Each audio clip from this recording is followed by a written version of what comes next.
Ya, halo pemirsa, bertemu lagi dengan saya Yusita dalam program Expose, lebih dekat, lebih santai, tempat di mana kita bisa membahas segala hal yang ada di Kota Pekalongan dan sekitarnya.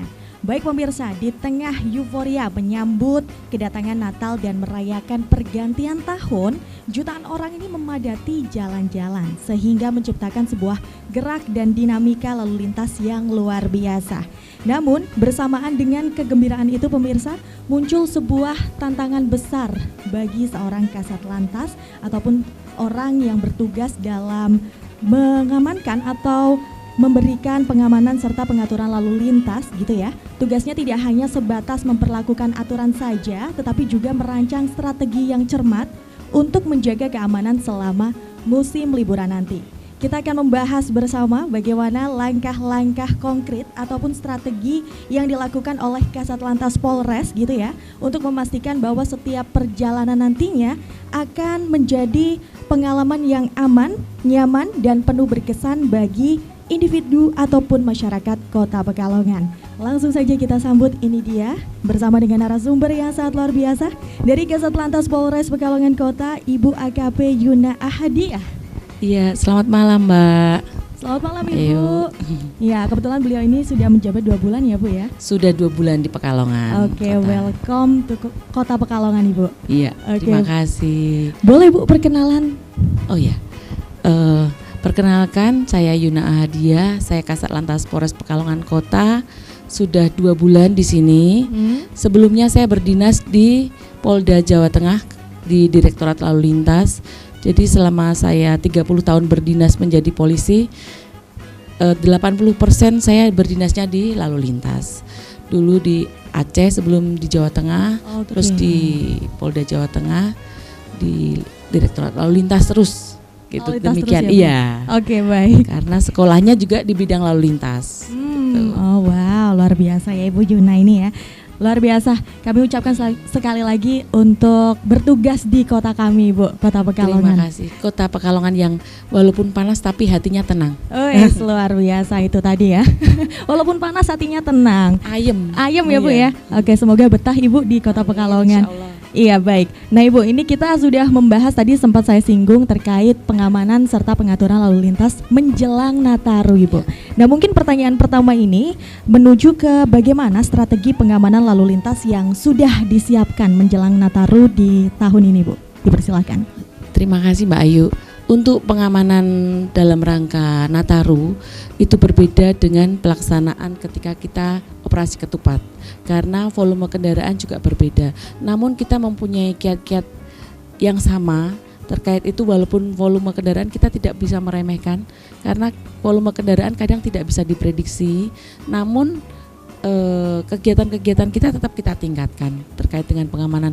Kita sudah menyiapkan 3 pos pengamanan yang ada di wilayah Kota Pekalongan, dan personil yang kita siapkan di titik-titik rawan, terutama jalur-jalur macet dan beberapa titik di gereja karena terkait dengan ibadah masyarakat. Jadi bagaimana kita menciptakan rasa nyaman dan aman wilayah Pekalongan ini, dan masyarakat menjadi dalam melaksanakan kegiatannya merasa tidak ada gangguan. Demikian Mbak Ayu. Oke, luar biasa. Nah tadi Ibu sempat menyebutkan titik-titik gitu ya. Nah ini kita juga ingin mengetahui informasi, ada berapa titik pos pengamanan Nataru 2023 Ibu? Kita sudah menyiapkan 3 titik pos, terdiri dari 1 pos terpadu itu di exit tol Setono. Kenapa saya siapkan di sana yang terpadu? Karena di sana ada petugas-petugas bukan hanya dari Polri, namun ada dari Dinas Perhubungan, Dinas Kesehatan, dan instansi terkait TNI. Kami dibantu di sana. Karena titik lelahnya pemudik biasanya itu di kota kita, terus keluar untuk beristirahat sebentar di Setono biasanya, terus kembali lagi meneruskan perjalanan. Terus titik yang kedua pos pelayanan di Matahari, karena di situ banyak masyarakat yang melakukan aktivitas belanja atau liburan bersama keluarga, mungkin dengan nge-mall. Selanjutnya pos pengamanan di pos THR, karena di situ rawan dengan trouble spot, dengan kemacetan lalu lintas karena adanya palang rel kereta api. Demikian Mbak Ayu. Ada 3 pos kita ya. 3 pos ya, itu pemirsa bisa disimak gitu ya. Lalu untuk tadi kan lokasinya sudah disebutkan ya Bu ya, dan mana saja yang tentunya mendapatkan pengamanan. Iya, berarti 3 pos itu meliputi daerah sekitarnya ya Bu ya. Dan sekitarnya. Kita juga ada 9 pos payung, sub-pos PAM namanya. Itu baik, dijaga sama personil kita dan Brimob terkait dengan keamanan dalam masyarakat yang akan beribadah dan merayakan hari Natal. Ada 19 pos sub-pos PAM yang ada di wilayah Pekalongan Kota gitu Mbak Ayu. Ada 9 pos. Iya, pos khususnya di gereja-gereja. Di gereja-gereja. Oke, berarti betul, terkhusus untuk tempat ibadah seperti itu ya Bu ya. Oke, baik. Untuk tempat wisata dan lain sebagainya? Tempat wisata kita punya Pasir Kencana, itu memang merupakan kebanggaan kita. Walaupun kalah dengan mungkin yang pantai-pantai sebelah, namun masyarakatnya juga banyak berdatangan.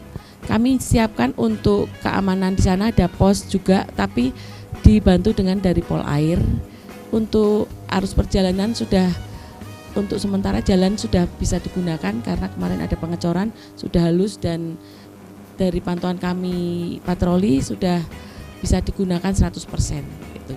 Jadi kita sudah menyiapkan personil yang berada di lokasi-lokasi wisata, demikian Mbak. Oke, luar biasa. Nah, dari selain pihak kepolisian Ibu, tentunya pasti mungkin ada sebuah instansi atau organisasi maupun komunitas yang terlibat dalam pengamanan Nataru ini Bu. Boleh disebutkan dan dijelaskan komunitas apa saja atau organisasi apa saja? Pada saat Nataru maupun operasi ketupat, kami selalu membutuhkan instansi terkait. Contohnya dengan TNI, kita di pos, tiap pos sudah ada petugas TNI yang siap sedia di situ.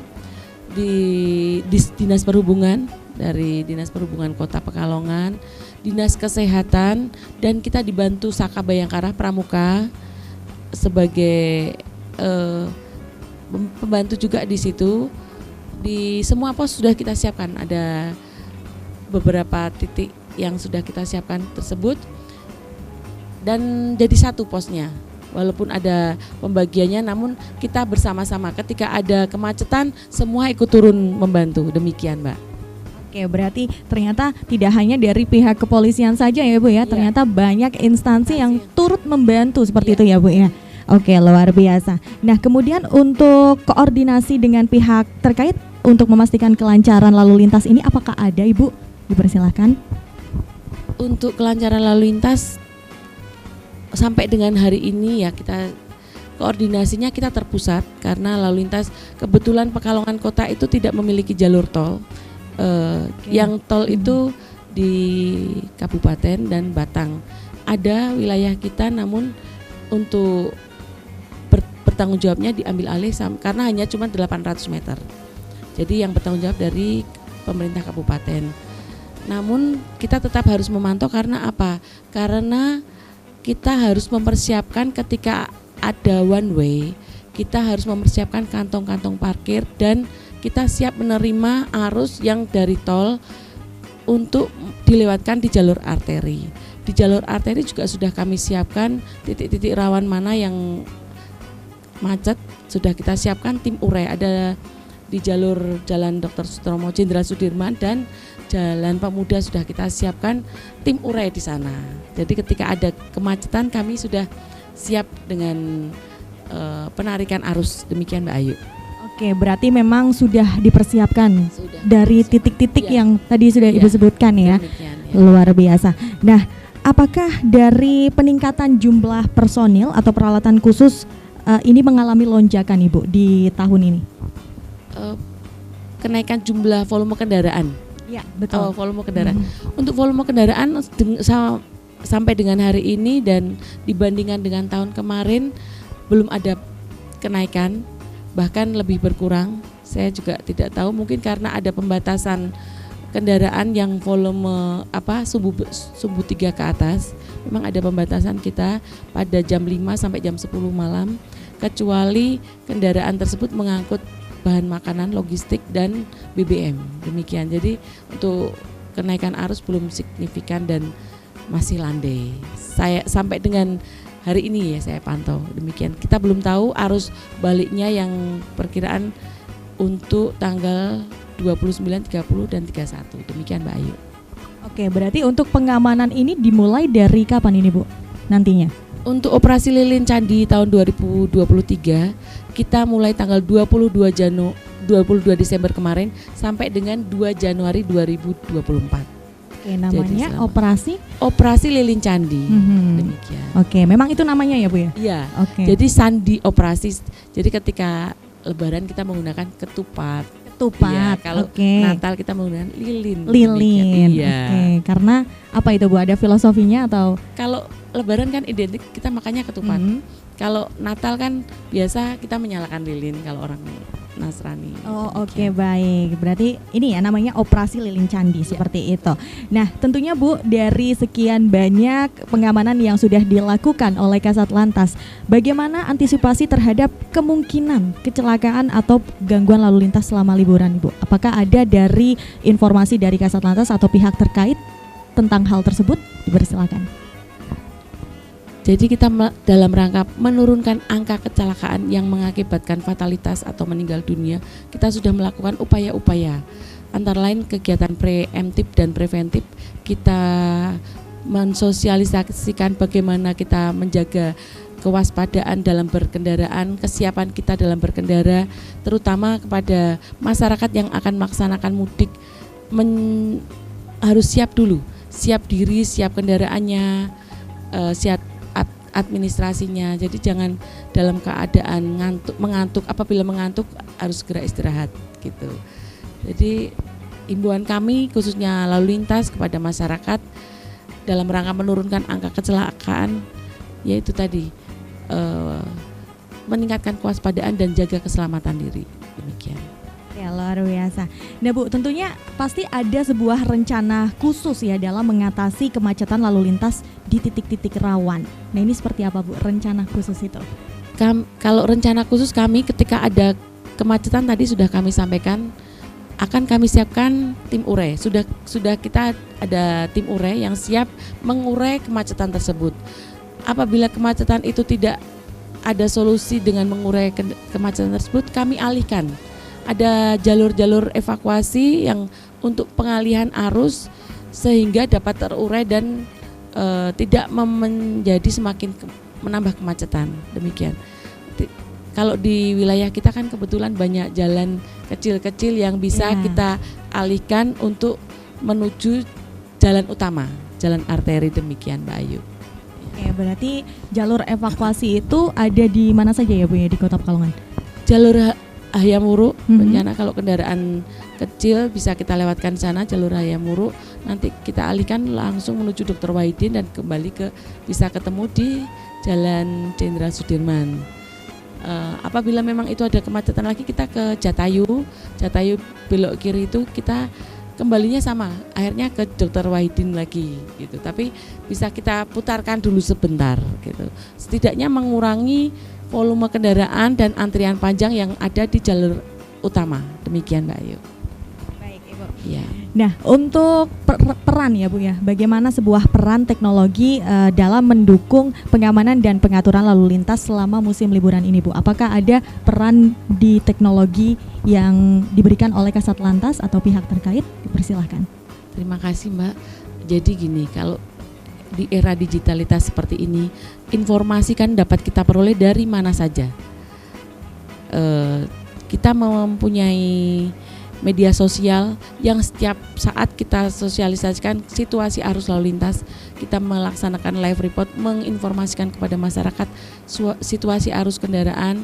Kita punya IG, punya media sosial lah kita punya di Satlantas.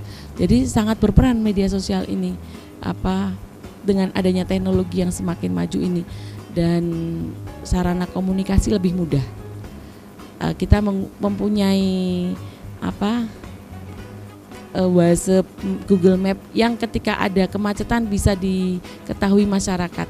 Karena khusus dari kepolisian lalu lintas itu sudah ada tersambung dengan Google Map dan WhatsApp bisa.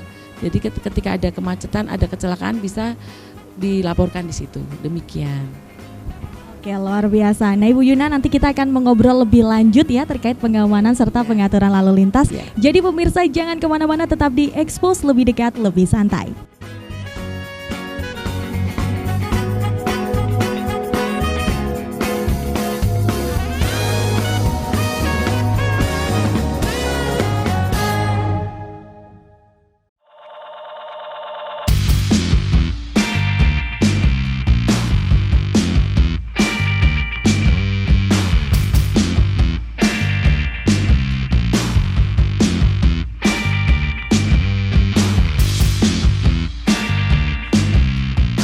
Ya pemirsa, Anda masih menyaksikan Expose, lebih dekat, lebih santai, dan saya masih bersama dengan Ibu Yuna. Hai. Halo. Ketemu lagi ya. Tadi ya. Iya. Ibu masih semangat ya Bu ya? Selalu semangat saya. Iya, selalu semangat. Oke, siap Ibu. Jadi kita sudah membahas di segmen pertama terkait bagaimana pengamanan serta pengaturan lalu lintas yang ada di Kota Pekalongan. Dan kita masih membahas itu juga Ibu, karena masih banyak pembahasan ternyata. Betul. Oke. Tidak akan pernah selesai Mbak itu nanti. Iya. Panjang nanti bahasanya. Panjang ya Bu ya. Oke, baik. Nah Ibu, ini kan terkait tentang Nataru, kan pasti ada momen ibadah oleh kaum Nasrani dan lain sebagainya gitu ya. Pasti dibutuhkan sebuah peran khusus Kaptibmas seperti itu. Betul. Nah, ini boleh dijelaskan Ibu, ini bagaimana tugas dan fungsi dari Kaptibmas sendiri? Kalau kami kepolisian Mbak Ayu, kita tugas pokok kami kan memang bagaimana masyarakat menjaga Kamtibmas itu ya.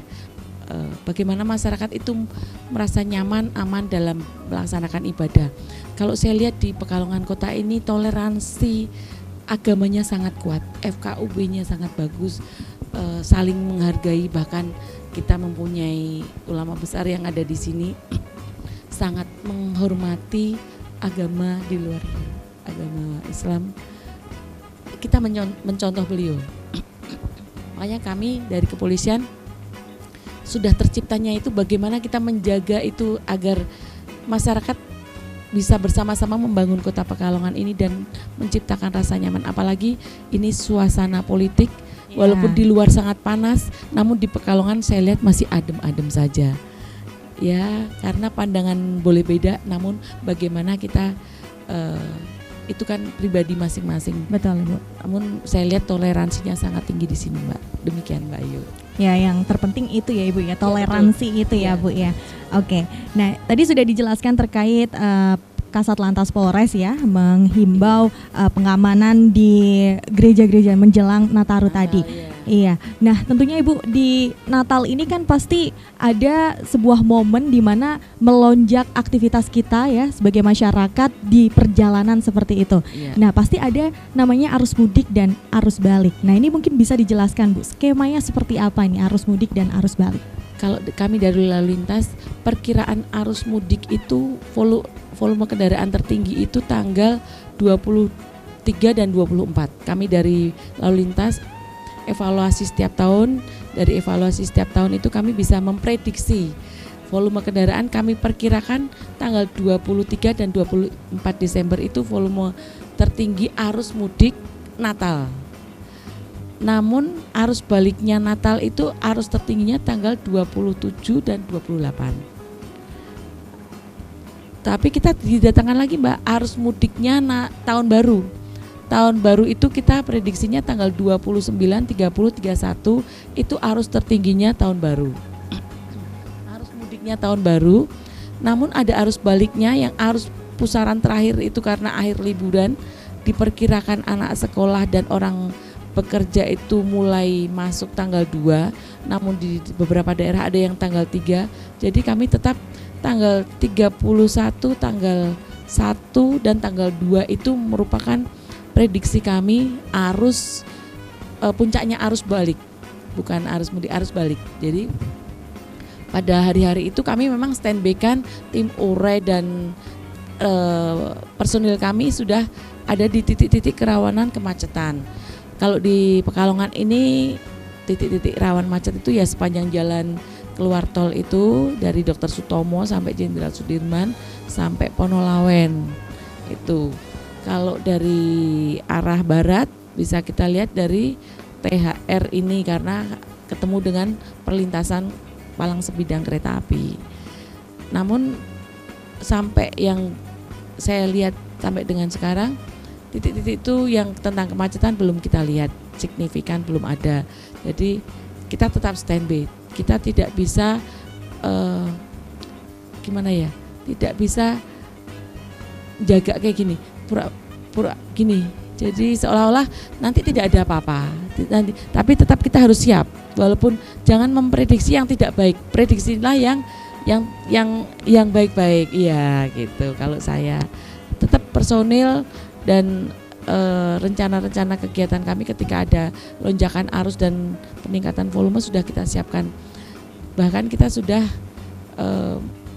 tactical game, bagaimana ketika ada kemacetan dan kerawanan di sini, apa yang akan kita lakukan, personil sudah kita bekali. Bahkan personil sendiri sudah mempunyai bekal dari pribadinya, ya terkait dengan kita kan biasa pernah ada beberapa titik yang rawan banjir, sudah kita siapkan dengan sepatu boot, apabila mantel dari personil sudah kita siapkan. Kendaraan juga sudah siap digunakan semua apabila memang ada titik-titik yang membutuhkan evakuasi atau kendaraan, kita sudah siapkan sehingga pergerakan personil kita sudah siap. Dari kendaraan roda 2 maupun roda 4 sudah kita siapkan. Demikian. Oke, baik, berarti memang dari Kasat Lantas dan pihak terkait sudah menyiapkan, sekali lagi ya Bu ya, sudah menyiapkan hal-hal tersebut agar nantinya menjelang Nataru dan arus mudik, arus balik dan lain sebagainya itu aman ya Bu ya. Oke, luar biasa. Nah ini Bu, mungkin sejauh ini apakah sudah ada sebuah kecelakaan seperti itu atau kemacetan yang terjadi di berbagai titik di Kota Pekalongan Ibu? Kalau kecelakaan kita mulai sejak awal Nataru kita sudah ada kejadian 2, namun korbannya hanya luka ringan.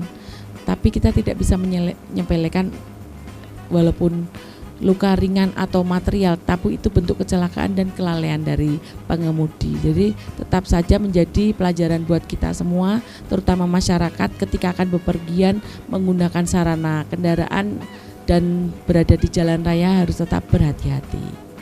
Demikian.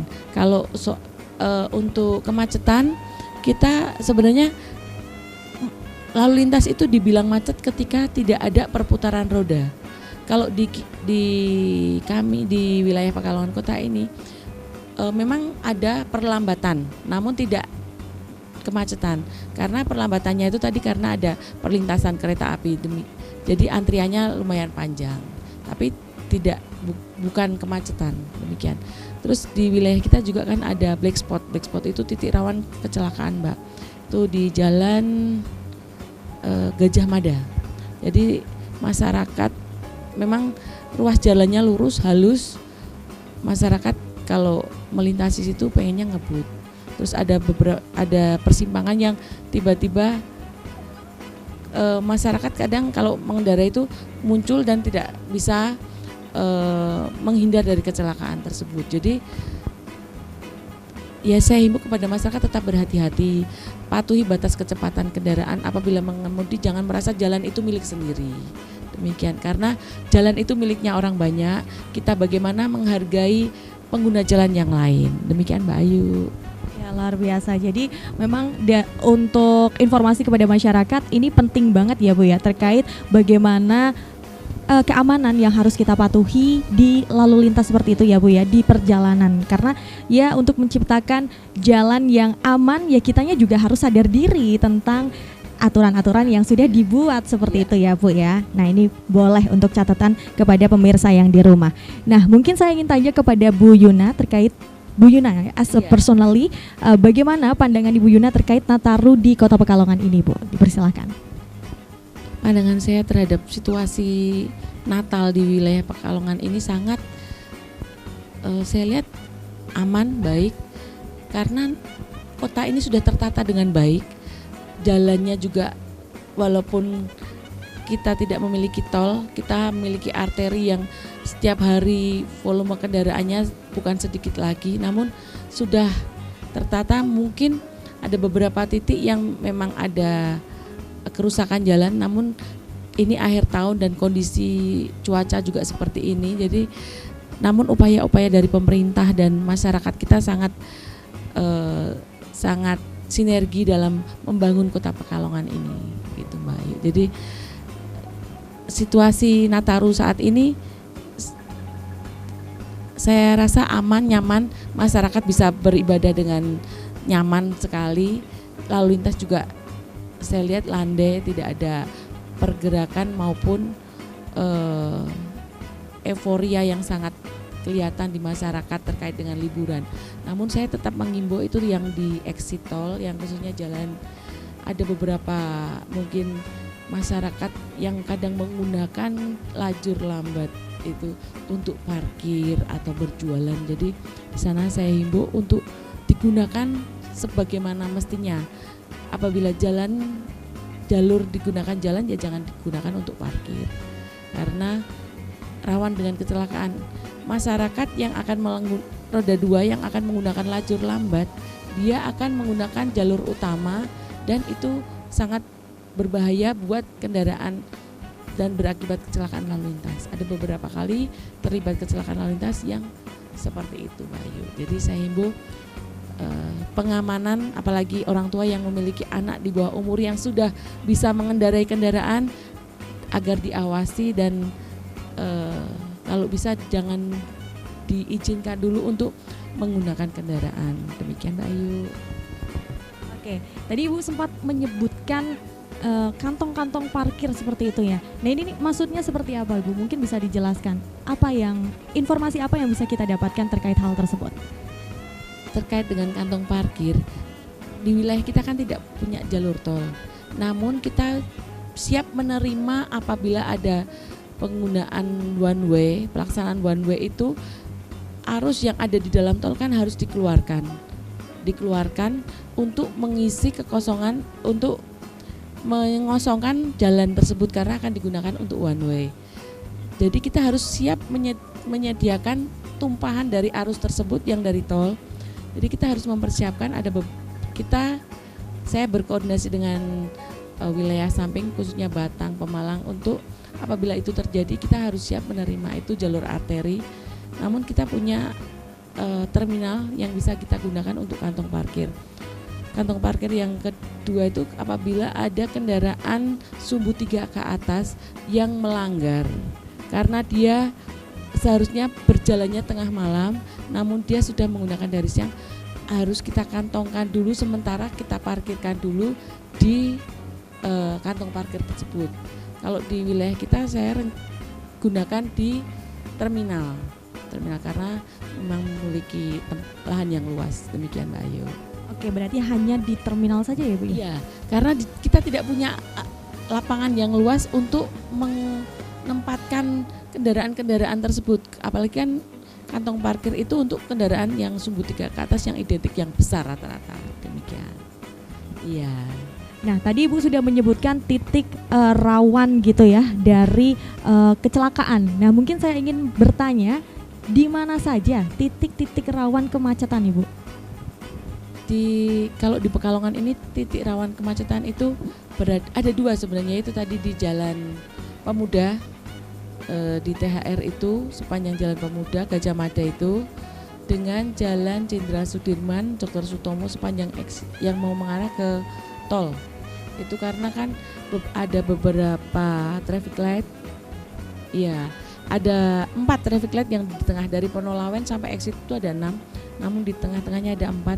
Apabila itu memang volume kendaraan dan antriannya panjang mengakibatkan kemacetan, kami rencana berkoordinasi dengan Dinas Perhubungan akan menggunakan flashing. Jadi ada 2 atau 3 traffic light yang akan kita flashingkan sehingga kendaraan tidak berhenti namun tetap berjalan dengan pelan-pelan. Rencana kami demikian. Nah ini apa Bu tadi, flashing ya? Flashing itu traffic light yang kita nyalakan warna kuning. Jadi boleh berjalan pelan-pelan, berhati-hati. berhati-hati ya. Iya. Itu namanya flexing ya. Flexing, Nah ya. ini juga menjadi knowledge untuk pemirsa yang di rumah seperti itu Bu. Terkait jadi ada beberapa titik-titik rawan kemacetan. Nah tadi sudah disebutkan oleh Ibu Yuna, ada di titik-titik tersebut. Nah ini perlu hati-hati sekali lagi ya. Betul. Perlu hati-hati untuk pemirsa yang ada di rumah agar tidak terjadi tadi kecelakaan dan hal-hal yang tidak diinginkan seperti itu. Iya. Itu selain titik kemacetan juga rawan kecelakaan di situ. Karena orang kendaraan roda 2 sukanya kecepatannya melebihi dari, kalau kendaraan di dalam kota kan 40, rata-rata lebih dari 40. Terus 40. banyak pelanggaran yang terjadi di situ juga. Ya saya himbau kepada masyarakat tetap lindungi diri, waspada dan tetap berhati-hati.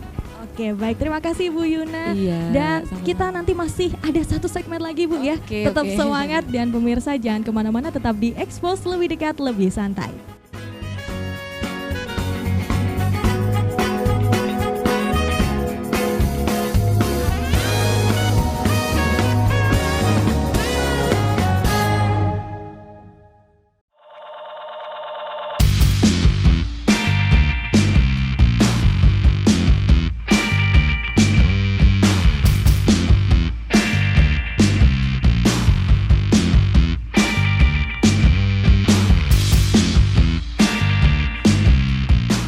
Ya baik pemirsa, Anda masih menyaksikan Expose lebih dekat lebih santai, masih bersama dengan saya Yusita dan Ibu Yuna. Halo Ibu Yuna, kembali lagi kita ya. Tadi sudah membahas sekian banyak terkait pengamanan Nataru di tahun 2023 ini seperti apa dan himbauan-himbauan khusus untuk masyarakat Kota Pekalongan. Nah di segmen ini juga saya ingin membahas lagi terkait hal tersebut Ibu. Mungkin tadi belum disebutkan Ibu ini, berapa sih jumlah personel yang diterjunkan langsung dalam pengamanan dan pengaturan lalu lintas? Ini kan dua hal yang berbeda ya Bu ya, pengamanan dan pengaturan lalu lintas. Nah ini ada berapa? Karena kita tahu bahwa personel yang diterjunkan tersebut kan pasti 24 jam non-stop ya Bu ya, untuk mengamati Ya. padatnya lalu lintas dan lain sebagainya. Nah ini pergantiannya seperti apa, berapa jumlahnya, monggo bisa dijelaskan. Jadi personil lalu lintas yang kita terjunkan dalam rangka Nataru ini sebanyak 57 orang, terbagi menjadi 3 titik. Yang titik stasioner itu ada 3 titik yang pospam tadi, namun ada beberapa titik yang rawan-rawan kemacetan. Ada pos-pos tetap lalu lintas yang sudah kita standby-kan di situ juga, dan secara stasioner dan kita melaksanakan secara hunting. Namun kita buat tim khusus yang bisa kita gunakan setiap saat seperti tim ore dan tim patroli. Karena satgas-satgas kami kan ada satgas preemptif yang memberikan himbauan kepada masyarakat. Satgas ketika ada penegakan hukum, ketika ada pelanggaran, Satgas penegakan hukum juga ketika ada kecelakaan lalu lintas. Bagaimana penanganan TP/TKP lalu lintas dapat secara cepat kita layani apabila memang itu terjadi. Namun harapan saya semoga di wilayah kita semakin menurun untuk kecelakaan tahun ini. Demikian Mbak. Oke, berarti untuk pengamanan dan pengaturan ini 57 Bu atau 57 kita bagi titik yang stasioner, yang standby itu ada separuh karena kita bagi menjadi 30 lagi. Jadi setiap jaga itu 8 jam. 8 jam. Terus ada piket, lepas dinas dan standby. Jadi memang ada 3 bagi. Kita bagi menjadi 8. Kalau satu hari kan 24 jam. Oke, berarti 8 jam ya Bu ya. Iya. Dibagi 8 jam nanti ganti lagi, iya. kemudian nanti ganti Iya. lagi dan Iya, seterusnya. karena lebih efektif begitu. Apabila kita menggunakan 1 kali 24 jam, titik kecapeannya, rawannya, kesiapsiagaannya menjadi lebih kurang. Apabila dia sudah 8 jam berdinas atau 12 jam dia berdinas, terus titik rawan malah lengahnya anggota. Jadi lebih bagus 8 jam namun kita sudah fresh kembali, ganti yang baru. Jadi memang istirahatnya juga 8 jam demikian. Oke, baik. Iya. Berarti 57 itu tidak dengan pihak-pihak terkait ya Bu ya?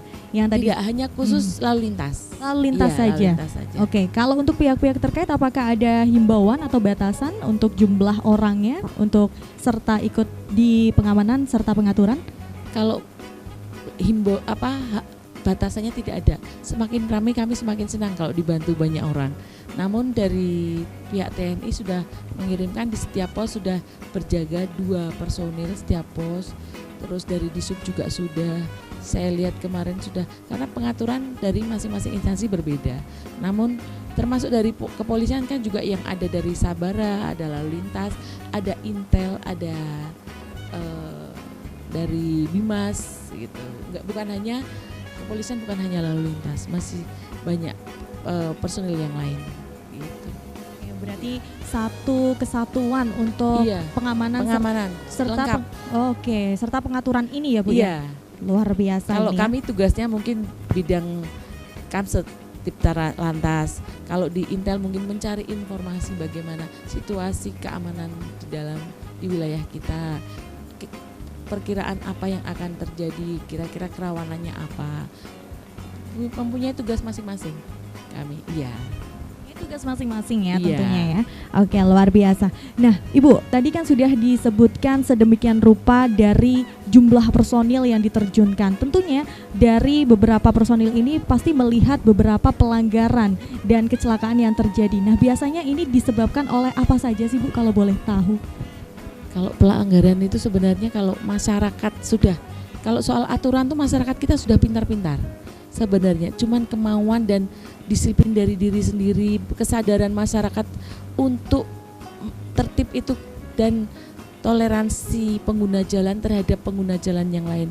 Bagaimana kita beretika lalu lintas di jalan, bagaimana kita menghargai pengguna jalan yang lain, bagaimana kita bersikap bahwa jalan itu bukan hanya milik kita.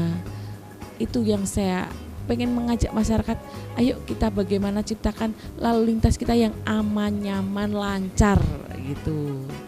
Iya. Nah, untuk pelanggarannya apa saja Bu yang sering terjadi Bu di Kota Pekalongan? Apakah tidak membawa helm mungkin atau administrasi yang kurang Ibu atau seperti apa? Nah, ini bisa menjadi catatan bagi pemirsa yang mungkin sedang menonton. Dari evaluasi saat ini yang paling banyak memang tidak menggunakan helm. Kalau administrasi kami kan tidak bisa mengetahui ketika kita tidak menghentikan pengguna jalannya tersebut. Namun yang kasat mata kami lihat setiap hari yang tidak menggunakan helm sangat banyak. Dan ketika itu terjadi kecelakaan itu kan bisa mengakibatkan fatalitas dan luka berat, bahkan bisa meninggal dunia. Jadi pada umumnya memang penggunaan helm bagi roda 2 dan penggunaan sabuk keselamatan bagi pengendara roda 4 rata-rata seperti itu. Biasa, berarti memang harus diperhatikan ya bagi pengguna jalan ya. Betul, apalagi yang mobilitasnya sangat tinggi. Nah, ini harus perlu diperhatikan keselamatannya seperti apa ya Ibu ya. Oke, tadi sudah disebutkan dari berbagai jumlah, kemudian titik-titik yang sering terjadi kemacetan dan lain sebagainya. Nah, mungkin Ayu akan bertanya terkait evaluasi Bu pelaksanaan pengamanan lalu lintas mungkin di bulan-bulan sebelumnya, karena mungkin Ibu Yuna kan belum mengerti ya kemarin di bulan atau di tahun sebelumnya itu seperti apa. Ini evaluasi apa saja yang bisa dilakukan oleh Kasat Lantas Polres? Evaluasi yang kami lakukan berdasarkan pengalaman-pengalaman sebelumnya. Kita sudah melakukan beberapa kegiatan yang secara preemptif sudah kita laksanakan.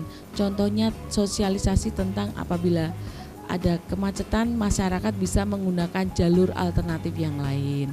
Di sosial media kita sudah kita sampaikan. Apabila apabila mau menuju arah sana kita sudah beberapa informasi sudah kita sampaikan. Evaluasi kita yaitu bagaimana kita meningkatkan kesadaran saja. Karena apa? Kesalahannya evaluasinya ya seperti tahun lalu ya sama masih dilakukan. Contohnya tingkat kesadaran masyarakat, pelanggaran itu jumlahnya bukan semakin turun, semakin banyak. Jadi harapan kami, ayo kita menjadi pelopor keselamatan.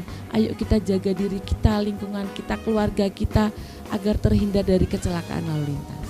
Demikian. Iya. Nah, Ibu kan dari Semarang ya, pernah Ya, di betul. Semarang kemudian di Kota Pekalongan. Ada hal perubahan apa sih Bu yang terjadi antara Semarang dan Kota Pekalongan? Apakah ini bisa diinformasikan juga kepada masyarakat terkait pengamanan serta pengaturan lalu lintas mungkin di ibu kota dan lain sebagainya? Kalau perbedaannya masyarakatnya tidak berbeda jauh. Hanya bedanya gini, kalau di Semarang itu fasilitas sarana prasarana jalan sudah terpenuhi, terdukung dengan baik. Sinergitas antara instansi yang bertanggung jawab terhadap jalan juga sudah berjalan dengan baik karena dilengkapi dengan fasilitas yang memadai. Namun di sini walaupun fasilitas kita seperti CCTV, kita tentang pelanggaran lalu lintas belum ada, yang ada hanya miliknya Korlantas. Jadi masyarakat kita tuh, kesadaran masyarakat Indonesia terutama, bukan hanya Pekalongan saja, itu kalau ada petugas baru dia tertib. Namun kalau tidak diawasi dia seenaknya. Lah masyarakat Kota Semarang itu karena sudah dilengkapi dengan CCTV, jadi kesadarannya bukan kesadaran sebenarnya, keterpaksaan mereka tuh karena takut dengan sanksinya, jadi mereka lebih tertib. Namun kalau di sini karena kita prasarananya belum memadai, ya kita hanya bisa mengajak masyarakat untuk bagaimana kita menjadi pelopor keselamatan ini, karena ya sarana kita memang yang belum maksimal. Kalau masyarakat tidak beda jauh tingkat kesadarannya, namun bedanya karena fasilitas yang sudah memadai dan belum memadai kita. Bukan belum sebenarnya, cuman di Kota Semarang namanya ibu kota ya Mbak, pasti lebih diutamakan tentang sarana dan prasarananya gitu Mbak. Oke, berarti Pekalongan juga sudah sama ya Bu ya? Sudah. Tinggal kitanya saja nih Iya, ya? masyarakatnya. Oke. Masyarakatnya. Dan terkait tentang bagaimana sih Bu penanganan terhadap pelanggaran lalu lintas dan kepatuhan terhadap aturan selama periode ini, selama Ibu di sini? Kalau jalan kita ini sebenarnya bukan hanya masyarakat Pekalongan, jadi saya tidak bisa pelanggaran lalu lintas di Kota Pekalongan itu orang Pekalongan, saya tidak bisa berkata demikian, karena jalur kita ini jalur perlintasan masyarakat yang mau ke Batang, ke Pemalang, ke Kajen. Jadi kalau tingkat pelanggarannya memang sangat tinggi di sini.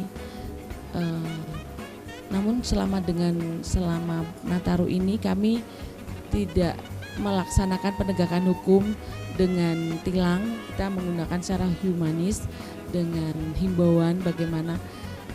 Namun tetap kita melaksanakan teguran.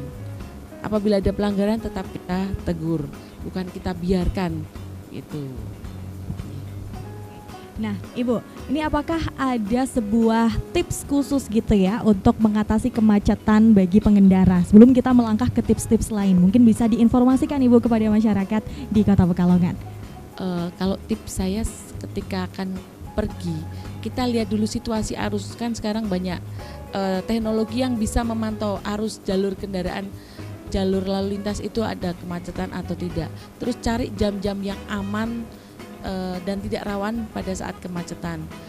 Hindari jalur-jalur macet, kalau bisa jalur alternatif. Kalau memang tidak bisa, menggunakan teknologi yang ada untuk mencari jalur yang aman. Demikian.